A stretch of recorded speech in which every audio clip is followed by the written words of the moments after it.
नमस्कार, मैं हूं श्वेता सिंह। एलएसी पर चीन के साथ गतिरोध को 1.5 साल से अधिक बीत गया।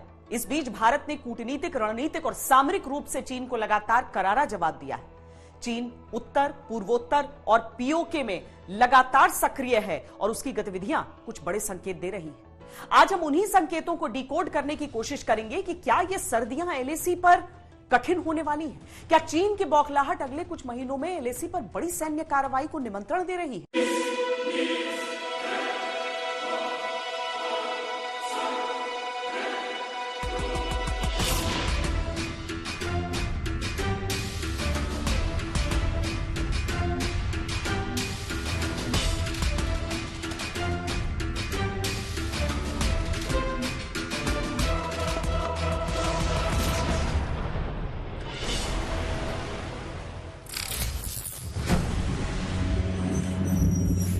नए भारत का नया इतिहास साक्षी है कि साल भर पहले एलएसी की चोटियों पर बदनीयती रखने वाले चीन की एक भी चाल कामयाब नहीं।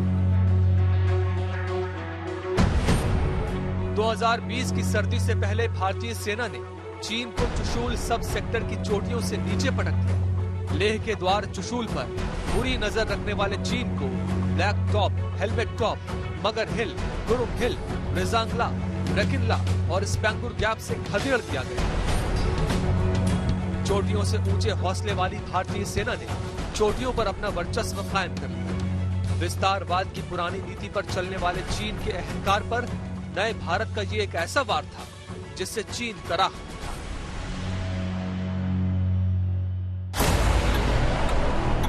डेढ़ साल से ज्यादा वक्त बीत गया। चीन एलएसी पर शांति समझौते का दिखावा तो करता है लेकिन उस पर अमल नहीं करता। चीन के मुंह में दिखावे का शांति पाठ है लेकिन ये चाल बगुला भगत वाली है। भारत के प्रचंड प्रहार से तिलमिलाए चीन ने अब भारत की घेराबंदी तेज करने की चाल चली है। पहला लद्दाख के नजदीक एलएसी, दूसरा पूर्वोत्तर में अरुणाचल प्रदेश से सटे इलाकों में चीनी सेना के कैंप और तीसरा पाकिस्तान का इस्तेमाल कर अरब सागर में भारत को उलझाने की साजिश। घेरेबंदी की इस रणनीति से आशंकाएं बढ़ रही हैं कि चीन आने वाले दिनों में युद्ध छेड़ने की तैयारी कर रहा है।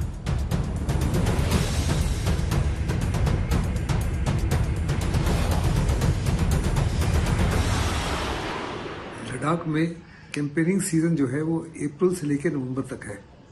नवंबर के बाद वहाँ इतनी ठंड हो जाती है कि किसी प्रकार का युद्ध की आशंका जो है असंभव है। चीन के पास टेक्नोलॉजी एडवांटेज है, जितनी मर्जी तैयारी कर ले वो, मुझे नहीं लगता नवंबर से लेकर अप्रैल के बीच में यानी अगले 6 महीने में किसी प्रकार से हिंदुस्तान के खिलाफ कोई भी बड़े बड़े हादसे को अंजाम दे सकता है। यस, उसकी तैयारी हर प्रकार से है। एक किस्म से साइकोलॉजिकल प्रेशर है हिंदुस्तान के ऊपर। हिंदुस्तान की सेनाएं हर प्रकार से तैयार है। हमने एरिया के ऊपर कड़ी निगरानी रखी हुई है। चीन की तमाम एक्टिविटीज़ के ऊपर कड़ी निगरानी है और हम हर प्रकार से तैयार हैं उसको मुंह तोड़ जवाब देने के लिए अगर उसने कोई भी छेड़खानी करने की कोशिश की तो। चोट खाए चीन की हर चाल को अंजाम पहुंचाने का मोहरा बना है पाकिस्तान। इतिहास गवाह है कि पाकिस्तान भारत को कभी परास्त नहीं कर सका। बार बार हार से हिम्मत हारा पाकिस्तान चीन के चरणों नत है। पाकिस्तान के प्रधानमंत्री इमरान खान और फौजी जनरल बाजवा भी ख्याली पुलाव पका रहे हैं कि चीन की चाटुकारिता कर वो भारत से जीत सकते हैं, लेकिन उन्हें यह अंदाजा भी नहीं कि धीरे धीरे वो अपनी ही जमीन चीन को सौंप रहे हैं। पाकिस्तान के कब्जे वाले कश्मीर में पाकिस्तानी सेना से ज्यादा चीन के सैनिक दिखने लगे हैं। इंटेलिजेंस एजेंसियों को मिली जानकारी के मुताबिक चीन के सैनिकों और इंजीनियरों ने पीओके का दौरा किया है। खबर है कि 40 से ज्यादा चीनी सैनिक पीओके पहुंचे। चीन के सैनिकों के साथ पाकिस्तानी फौज और खुफिया एजेंसी आईएसआई के अफसर भी रहे। जानकारी के मुताबिक केल, चूरा और लीपा वैली में चीन के सैनिकों ने दौरा किया। ये वही इलाके हैं जहां पाकिस्तान ने आतंकियों के लॉन्च पैड बना रखे हैं। अंदेशा है कि चीन की सेना ने पीओके में मॉडल विलेज बनाने के लिए सर्वे किया है।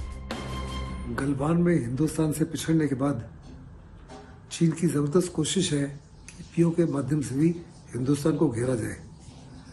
उसका बॉर्डर विलेज में का दौरा करना और पीओके में एक मॉडल विलेज बनाना किसी भी तरह से ये नहीं दर्शाता कि चीन का पीओके के ऊपर कब्जा हो गया है और चीन जो है पीओके के माध्यम से भी हिंदुस्तान की घेराबंदी कर रहा है। यस, पाकिस्तान जो है हर प्रकार से चीन की सहायता करेगा। चीन की under the guys of labour एक डिवीजन वहां है। LAC तक चौड़ी सड़क बना चुका चीन सीना चौड़ा करके विवाद को छेड़ बैठा, लेकिन उसके वर्दीधारियों को भारतीय सेना की तरह सर्दी सहने की आदत नहीं है। इसलिए 2020 की सर्दी से पहले कहा गया था, winter is coming and mister Jinping you know nothing. बीते बरस की सर्दी ने चीनी वर्दी का हौसला हिला दिया है। हाई ऑल्टीट्यूड सिकनेस के चलते चीन को LAC पर 9 महीने में 4 कमांडर बदलने पड़े हैं। PLA की वेस्टर्न थिएटर कमांड के कमांडर झांग जुडोंग की सर्दी की वजह से मौत हो चुकी है। लद्दाख की नंगी चोटियां दूसरी बार बर्फ से ढक रही है और लगातार दूसरे साल चीन की सेना का हौसला दरक रहा है। एक सर्दी बिताने के बाद चीन को समझ में आ चुका है कि चोटियों पर टिके रहने के लिए चट्टान से मजबूत हौसला चाहिए, जो उनकी सेना के पास नहीं है। पस्त पड़ी PLA में नई जान फूंकने के लिए चीन ने सागर में संग्राम की कूटनीति अपनाई है। इसीलिए उसने घेरेबंदी का दूसरा किला अपने सेवक पाकिस्तान के साथ मिलकर अरब सागर में बनाया है।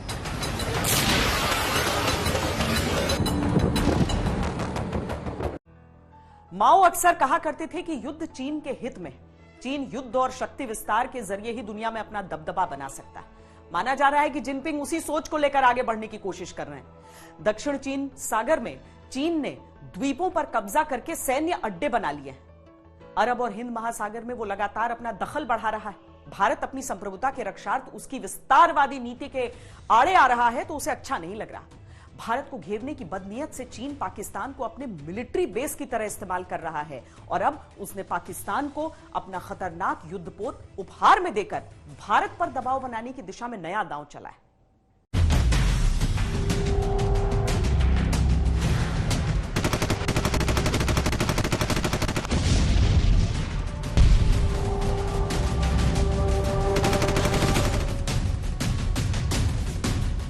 जब दो देश सामरिक सहयोग बढ़ाते हैं तो रणनीतिक भाषा में इसे संबंधों की मजबूती कहा जाता है। चीन में बने युद्धपोत पर पाकिस्तान का झंडा लहराता देख ठीक ऐसा ही पाकिस्तान भी सोच रहा है। चीन ने भी दोस्ती की चाशनी में लपेटकर सामरिक सहयोग, सशक्त पाकिस्तान जैसे शब्दों का इस्तेमाल किया तो पाकिस्तान ने एक सांस में इस घुट्टी को घोट लिया। भारत के खिलाफ पाकिस्तान को मिली जल शक्ति और साहस की इस चाइनीज घुट्टी का नाम है PNS तगरिल।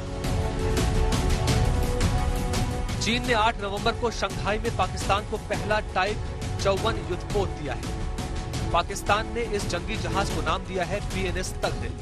चीन का कहना है कि ये सबसे बड़ा और तकनीकी रूप से बहुत उन्नत युद्धपोत है। दरअसल 2017 के समझौते के मुताबिक पाकिस्तान को चीन से जंगी जहाज मिला है। चीन समझौते के मुताबिक पाकिस्तान नौसेना को कुल 4 युद्धपोत देगा। एक जंगी जहाज की कीमत करीब 2600 करोड़ रुपए है। इस जंगी जहाज में सतह से सतह पर, सतह से हवा में और पानी के अंदर मार करने की जबरदस्त क्षमता है। चीन और पाकिस्तान का गठजोड़ जो है बहुत ही जबरदस्त है। चीन साफ तौर पे जानता है कि हिंद महासागर में वो हिंदुस्तान की नेवी का मुकाबला नहीं कर सकता और अगर लद्दाख के अंदर किसी प्रकार का छेड़खानी हुई और यह युद्ध हुआ तो हिंदुस्तान की नेवी जो है इंडियन ओशन रीजन के ऊपर कंप्लीट सी कंट्रोल और सी डोमिनेशन कर सकती है और किसी प्रकार से चीन की गैस और ऑयल वहां से पास नहीं होगी। इसलिए चीन की पूरी जबरदस्त कोशिश है कि पाकिस्तान की नेवी को मजबूत करे, लेकिन एक स्टेल्थ बोट देने से पाकिस्तान की नेवी जो है वो हिंदुस्तान की नेवी का ना तो अरब सी में और ना ही इंडियन ओशन रीजन में मुकाबला कर सकती है। हिंदुस्तान की नेवी जो है वो पाकिस्तान की नेवी से कई गुना ज्यादा होशियार है, ज्यादा तजुर्बेदार है और ज्यादा स्ट्रॉन्ग है। ये चीन की समंदर में सरहद बढ़ाने की उस नीति का हिस्सा है जिसका विरोध प्रधानमंत्री मोदी ने संयुक्त राष्ट्र महासभा के मंच से किया था। हमारे समंदर भी हमारी साझी विरासत है, इसलिए हमें ये ध्यान रखना होगा कि ओशन रिसोर्सेज को हम यूज करें, एब्यूज नहीं। पाकिस्तान भले ही सोचे कि चीन उसे ताकतवर बनाने के लिए युद्धपोत का तोहफा दे रहा है, लेकिन चीन का मामला इतना सीधा और सरल नहीं है। युद्धपोत के बहाने चीन दो चाल एक साथ चल रहा है। चीन का पहला गेम है अरब और हिंद महासागर में युद्धपोत की तैनाती कर अपना दबदबा बढ़ाना, पाकिस्तान को मजबूत कर भारत को रणनीतिक संदेश देना और एलएसी के साथ साथ भारत को सागर में भी उलझाए रखना, यानी भारत पर तीन ओर से दबाव बनाना। चीन का दूसरा गेम है कर्ज नीति के तहत पाकिस्तान पर धीरे धीरे कब्जा जमाना। पाकिस्तान पर 40 लाख करोड़ पाकिस्तानी रुपए का कर्ज है। ऐसी हालत में चीन का कर्ज चुकाने में पाकिस्तान पूरी तरह अक्षम है। कर्ज और हथियारों के बदले चीन पाकिस्तान पर कब्जा जमा रहा है। चीन साफ तौर पे जानता है कि पाकिस्तान की इकोनॉमी जो है इस समय खस्ता हालत में, पाकिस्तान कंगाल है और किसी प्रकार से भी पाकिस्तान के पास दम नहीं है उसकी इस युद्ध बोर्ड के पैसे की कीमत को चुकाना या उसकी इंस्टॉलमेंट देना। ऐसे में चीन जो है डबल गेम खेल रहा है। एक तरफ से कुछ हद तक वो हिंदुस्तान के ऊपर प्रेशराइज कर सकेगा क्योंकि कुछ हद तक हिंदुस्तान के ऊपर इसका असर हो सकता है, ज्यादा नहीं होगा। और दूसरा जो है अपने डेट ट्रैप को और मजबूत कर रहा है। उसने ग्वादार को 40 साल के ऊपर लीज पर ले लिया है। इसी माफी को पीओके को भी लीज पर लेना चाहता है और कराची के पास में उसने 2 आइलैंड्स को भी खरीद लिया है। ये सब की वजह केवल और केवल डेट ट्रैप है। सो चीन जो है जबरदस्त डबल गेम खेल रहा है। पाकिस्तान जिस फ्रीगेट जंगी जहाज को अपने गर्व और गौरव का प्रतीक मानकर झूठे दम से सराबोर है, एक दिन यही जहाज उसके पैरों में बंधा वो पत्थर साबित होगा जो उसे चीन के कर्ज के सागर में डुबो देगा। चीन के कर्ज में नाक तक डूबा पाकिस्तान जिस जहाज के बूते पंजों के बल उचक उचक कर भारत को आंखें दिखा रहा है, उस जहाज और जहाज को समंदर में उतारने वाले पाकिस्तान का भरपूर इलाज भारतीय युद्धक बेड़े में मौजूद है। भारत के पास करीब 13 तरह के फ्रीगेट वॉरशिप मौजूद हैं। इनमें INS Shivalik, INS Satpura, INS Sahyadri के अलावा आईएनएस तलवार, त्रिशूल, ताबर, तेग, तरकश और त्रिकंत जैसे वॉरशिप मौजूद हैं। इसके अलावा भी भारत के बेड़े में ऐसे वॉरशिप मौजूद हैं जो पाकिस्तान के झूठे अहम को सागर के अंधकार में डुबोने में सक्षम है। जो ये जो एडवांस्ड एक फ्रिगेट चाइना ने जो पाकिस्तान को गिफ्ट किया है, ये बेसिकली इसलिए है ताकि चाइना इंडियन ओशन में अपना एक और प्रेजेंस उसमें बढ़ा पाए। लेकिन हम लोग के जो भारत की जो नौसेना है, भारत की जो नौसेना के पास हमारे पास करीब 285 वॉर वेसल्स हैं और जबकि पाकिस्तान के पास केवल करीब 100 हैं। और इस चीज को देखते हुए भारतीय नौसेना जो है IPNS तुगरील हो या पाकिस्तान की पूरी नेवी हो, उस पे हम लोग तब भी बहुत बहुत हावी हैं। इमरान खान चीन के जिस जहाज पर इतरा रहे हैं, कौन जाने उसकी क्या गारंटी है। जिस तरह चीन के सामान की कोई गारंटी नहीं, उसी तरह उसके चरित्र की भी कोई गारंटी नहीं। उसकी नीति में दोस्ती से पहले अपना हित है, इसीलिए वो भारत पर दबाव बनाने के साथ साथ पाकिस्तान की जड़ें खोदने की नीति पर भी चल रहा है। पाकिस्तान की बर्बादी की बुनियाद का पत्थर इमरान खान और बाजवा अपने हाथ से रख चुके हैं, लेकिन भारत को पाकिस्तान और चीन के इस गठजोड़ से चौकन्ना रहने की जरूरत है, क्योंकि जब से LAC पर चीन ने भारत के साथ विवाद बढ़ाया है, तब से चीन ने आक्रामक नीति अपनाई। आने वाले दिनों में चीन पाकिस्तान के साथ मिलकर भारत के विरुद्ध सीधे युद्ध की फरेबी चाल पर अमल कर सकता है।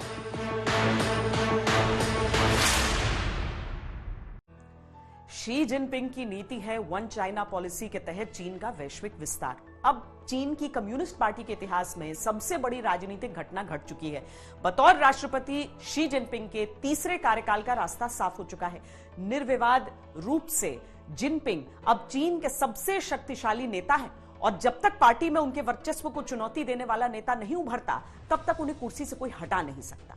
एक रिपोर्ट के अनुसार यह दावा किया जा रहा है कि जिनपिंग की प्राथमिकता में 2025 तक ताइवान और 2040 तक अरुणाचल प्रदेश पर कब्जा है। हालांकि कल किसने देखा?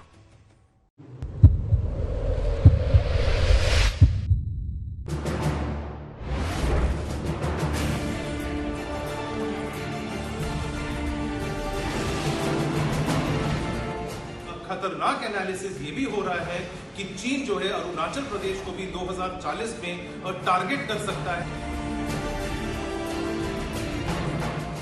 चीन जो है डिप्लोमेटिकली और मिलिटरीली और भी ज्यादा एग्रेसिव होता जा रहा है। चीन साफ तौर पे जानता है कि हिंद महासागर में वो हिंदुस्तान की नेवी का मुकाबला नहीं कर सकता।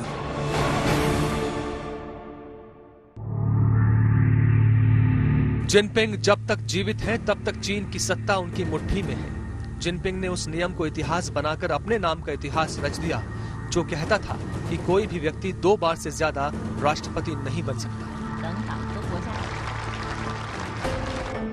जिनपिंग के तीसरी बार राष्ट्रपति बनने का रास्ता साफ हो चुका है। चीन की कम्युनिस्ट पार्टी की केंद्रीय समिति ने प्रस्ताव पारित कर दिया है। प्रस्ताव में 17 बार जिनपिंग के नाम का जिक्र किया गया है, जबकि पार्टी के संस्थापक और चीन के क्रांतिकारी नेता माओ का नाम प्रस्ताव में केवल 7 बार लिखा गया है। चीन के 100 साल के इतिहास में तीसरा प्रस्ताव पारित हुआ है। पहला प्रस्ताव 1945 में माओ त्से तुंग लाए थे और दूसरा प्रस्ताव देंग शियाओपिंग ने 1981 में पारित किया था। यानी चीन की गद्दी जीवित रहने तक जिनपिंग की हो चुकी है। ऐसे में विस्तारवादी जिनपिंग की महत्वाकांक्षा चरम पर है। प्रेसिडेंट शी जिनपिंग को पिछले हफ्ते ही लाइफ टाइम लैंडमार्क एक डिसीजन किया गया है कम्युनिस्ट पार्टी ने, जो चाइना की हिस्ट्री में 1945 माओ जेडोंग और 1981 में देंग जियाओपिंग के लिए ही किया गया था और इनको एक 3rd term as the core president declare किया गया। माओ से ज्यादा ताकतवर बनकर जिनपिंग की जमीन की भूख और बढ़ने वाली है। ग्लोबल ट्रेंड्स 2040 अ मोर कंटेस्टेड वर्ल्ड नाम की रिपोर्ट के मुताबिक चीन 2025 तक ताइवान पर कब्जे की नीति पर काम कर रहा है। 2030 तक वियतनाम, फिलीपींस को हराकर दक्षिण चीन सागर पर कब्जा करने का इरादा है। चीन 2040 में अरुणाचल प्रदेश पर हमला कर सकता है। 2045 तक जापान के सेनकाकू द्वीप पर कब्जा करने की योजना है। इसके बाद मंगोलिया पर हमले की रणनीति बना सकता है और 2060 में रूस पर हमला कर सकता है। काफी संभव भी है कि ताइवान को 2025 तक अपने कब्जे में पूरा ले लेगा, दक्षिणी चीनी सागर को भी वो पूरा अपने और कंट्रोल में करेगा। और जिस तरह से अभी खतरनाक एनालिसिस ये भी हो रहा है कि चीन जो है अरुणाचल प्रदेश को भी 2040 में टारगेट कर सकता है पूरी तरह से अपना एक आक्रामक कार्रवाई करके एनेक्स करने की। तो इस चीजों से भारत को पूरी तरह से तैयार होना चाहिए और उसकी तैयारी हम लोग ऑलरेडी कर चुके हैं। अगर चीन में कोई चमत्कार नहीं हुआ तो लगभग तय है कि जिनपिंग जीवित रहने तक राष्ट्रपति बने रहेंगे। यानी भारत समेत दुनिया को एक ऐसे राष्ट्रपति से जूझना होगा जिसकी विस्तारवाद पर आक्रामक नीति है, जिसकी जमीन की भूख सुरसा की भूख की तरह बढ़ रही है। जमीन की भूख ही थी जिसका अंजाम गलवान झड़प के रूप में दिखा। और अब जिनपिंग के सत्ता पर काबिज होने का मतलब है LAC सहित LOC पर तनाव में बढ़ोतरी।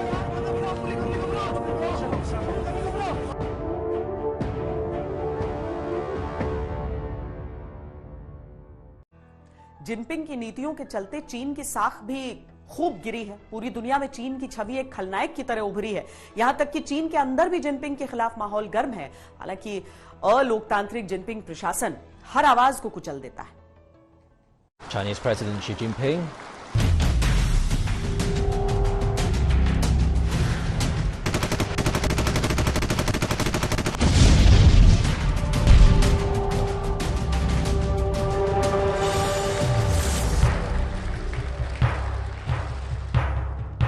जनवरी 2020 यही वो वक्त था जब चीन के सुप्रीम लीडर अपनी विस्तारवादी कूटनीति का कारपेट बिछाने म्यांमार की राजधानी नाय पी टॉ में रेड कारपेट पर उतरे थे। इसके बाद चीन के सर्वशक्तिमान नेता चीन से बाहर नहीं निकले। 11 नवंबर 2021 इसी तारीख को बीजिंग के ग्रेट हॉल ऑफ चाइना में शी जिनपिंग के लिए तीसरी बार राष्ट्रपति पद का रास्ता तैयार किया गया। केंद्रीय समिति के सदस्यों ने उन्हें चीन का भविष्य बताया, लेकिन चीन का ये भविष्य वर्तमान में विश्व मंच से दूर क्यों है, इस पर कई सवाल उठ रहे हैं। जनवरी 2020 से जिनपिंग को विश्व मंच पर नहीं देखा गया है। इटली के G20 समिट में भी जिनपिंग शामिल नहीं हुए। जलवायु परिवर्तन पर स्कॉटलैंड में हुई COP26 समिट में भी जिनपिंग ने वर्चुअली हिस्सा नहीं लिया। इसके बाद 10 नवंबर को एशिया प्रशांत आर्थिक सहयोग मंच का कार्यक्रम हुआ। इस कार्यक्रम में भी जिनपिंग शामिल नहीं हुए। उनका पहले से रिकॉर्ड किया गया वीडियो कार्यक्रम के दौरान चलाया गया। इसीलिए सवाल तो उठेंगे ही कि सुपर पावर बनने के लिए हड़प नीति के सुपर हाईवे पर दौड़ रहे जिनपिंग आखिर कहां हैं?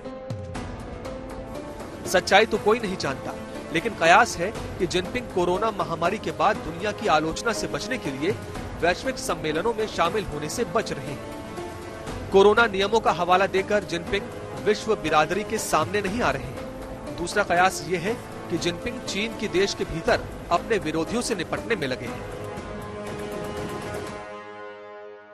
जी जिनपिंग आजकल पब्लिक अपीयरेंसेस नहीं कर पा रहे हैं। वो इस चीज में आजकल बिजी हैं कि चाइना के अंदर अपना पब्लिक इमेज बनाना, चाइना के अंदर जो अपने सेंट्रल कमेटी है उनके जो करीब 2000 मेंबर्स की अभी बैठकी होगी अगले साल, उस पे अपनी छवि को एकदम प्रभावित रखने के लिए वो उन सब लोगों को अभी अपना पूरा इसी चीज में वो बिजी हैं। क्योंकि जो अभी तीसरे बार जी जिनपिंग फिर से इलेक्ट होकर अगर प्रेसिडेंट बनेंगे, ये एक बहुत बड़ी बात होगी चीन के इतिहास में कि तीसरे बार ये बनेंगे। और इस चीज को अंजाम देने के लिए आज के तारीख में जी जिनपिंग के पास ज्यादा समय नहीं है कि वो बाहर पब्लिक अपीयरेंसेस करे या बाहर आकर कोई इंटरनेशनल फोरम्स में भी आकर उसको अटेंड करे।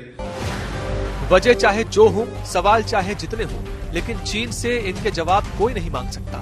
इतना तय है कि आजीवन सरकार में बने रहने वाले जिनपिंग ने निजी महत्वाकांक्षा के लिए चीन को दोहरे संकट में फंसा दिया है। ग्लोबल सप्लाई हब बन चुका चीन जिनपिंग की जिद के कारण ग्लोबल उपेक्षा का शिकार बनता दिख रहा है और उसका असर बीजिंग से लेकर देहातों तक दिखने लगा है। बीते 4 दशक में चीन दुनिया की सबसे बड़ी अर्थव्यवस्थाओं में से एक बनकर उभरा। 2018 तक पूरी दुनिया की अर्थव्यवस्था में चीन की हिस्सेदारी 20% के आसपास तक पहुंच गई। दुनिया का सबसे ज्यादा विदेशी मुद्रा भंडार अपनी तिजोरी में भरने के बाद जिनपिंग सुपर पावर बनने का ख्वाब देखने लगे। माना जा रहा है कि चीन की इसी सनक के चलते 2019 में चीन ने दुनिया को कोरोना का दर्द दिया। हालांकि इसकी जांच चल रही है, पूरे विश्व से प्रतिक्रियाएं आ रही हैं, लेकिन उन प्रतिक्रियाओं की वजह से उसकी अर्थव्यवस्था पर किस तरह का संकट बना, यह भी सबने देखा।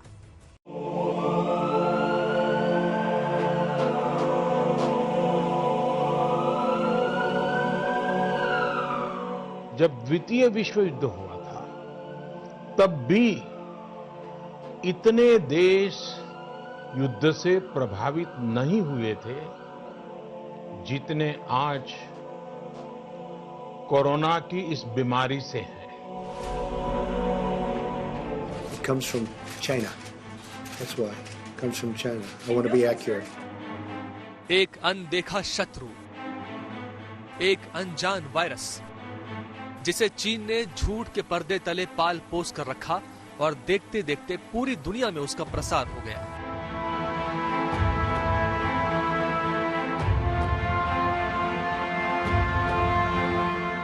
चीन की महत्वाकांक्षा है दुनिया को अपने वर्चस्व की लैब बनाना। जानकार मानते हैं कि इसी महत्वाकांक्षा को साधने का हथियार वुहान की प्रयोगशाला से निकला कोरोना वायरस बना।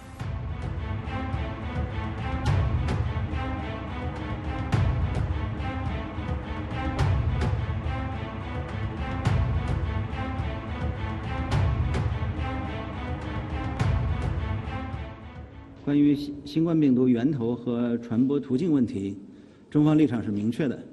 我们始终认为这是一个科学问题，应该交由科学家和医学专家去研究。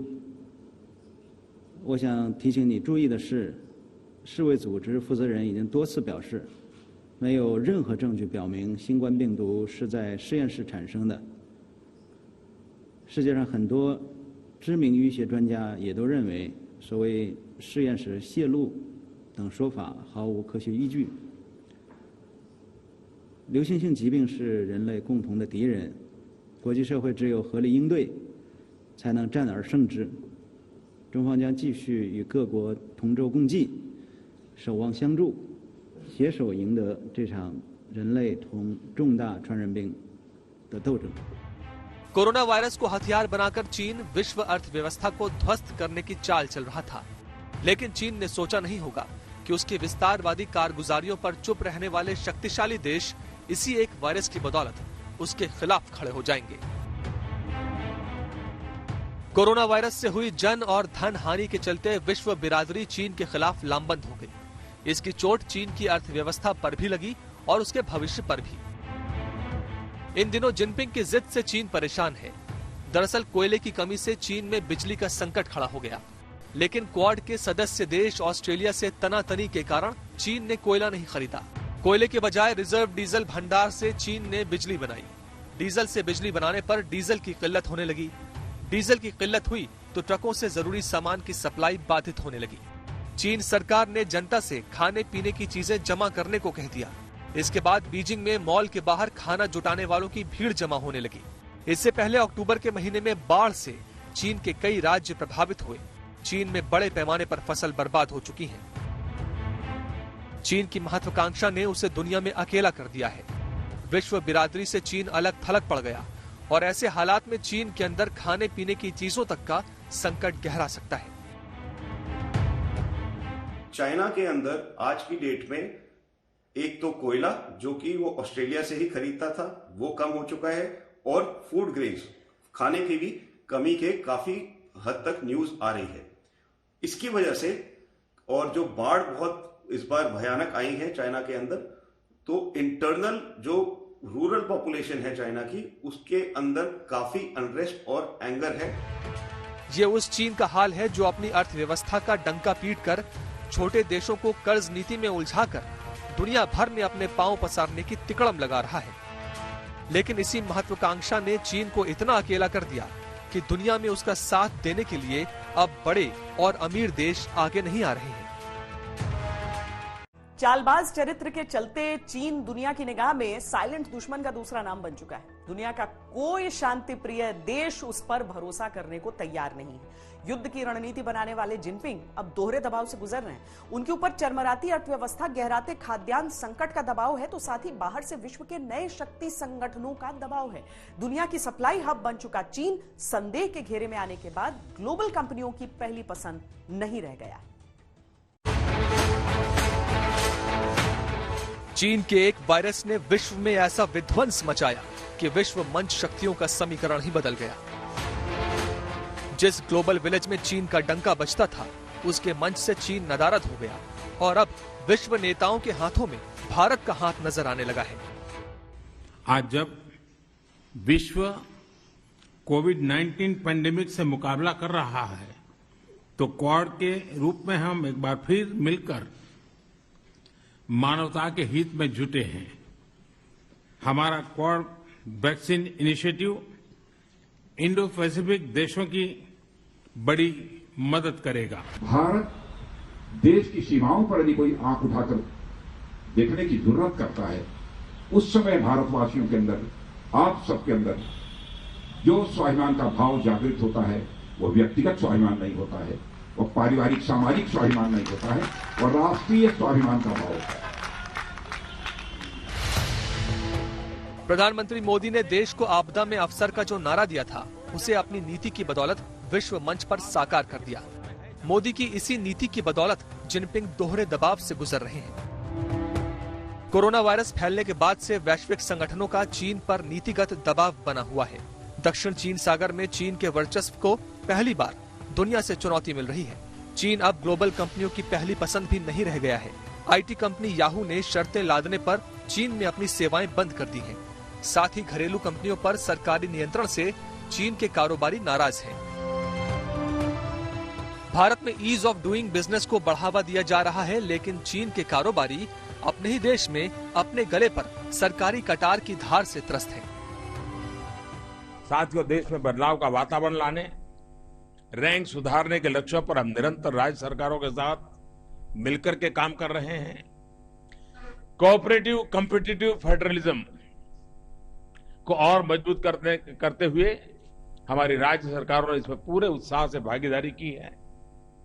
अब हम जिला स्तर पर ईज ऑफ डूइंग बिजनेस से जुड़े सुधारों को लागू करने की तरफ बढ़ रहे हैं। चीन कभी दुनिया की इन्वेस्टमेंट हब हुआ करता था, लेकिन अब वो धीरे धीरे ही सही ढलने लगा है।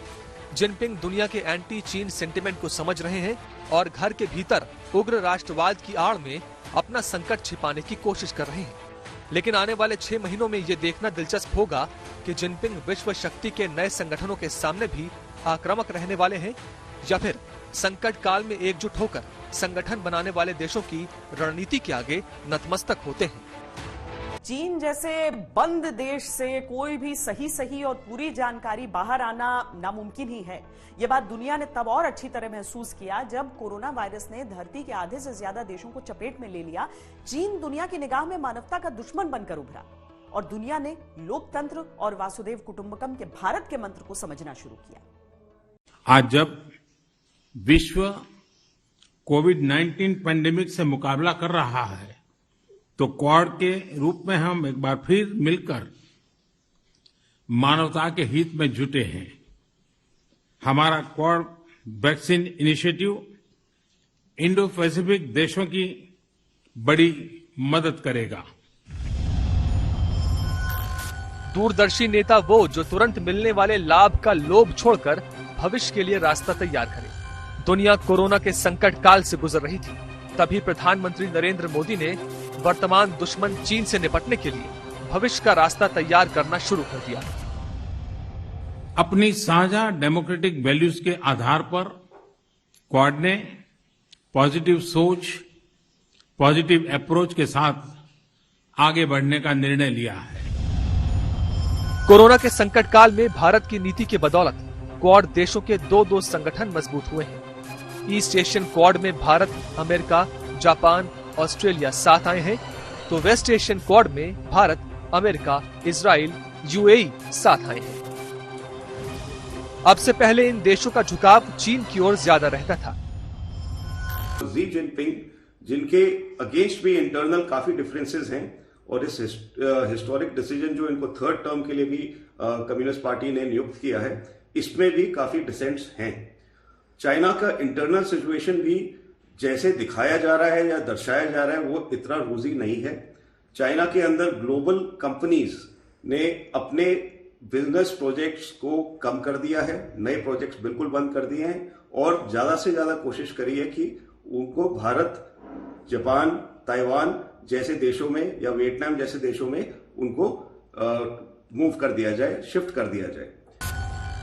क्वाड देशों का मकसद है ऐसी ताकतों पर नकेल कसना जिनका लालच अपनी सीमाएं बढ़ाना है। आक्रामक नीति अपनाने वाले चीन को ये साफ संदेश है। चीन के मन में क्या है ये चीन जाने, लेकिन भारत की ताकत दुनिया जानती है। अभी के लिए इतना ही। देश और दुनिया की बाकी खबरों के लिए देखते रहिए आज तक। आज तक HD, सबसे तेज, सबसे ज्यादा।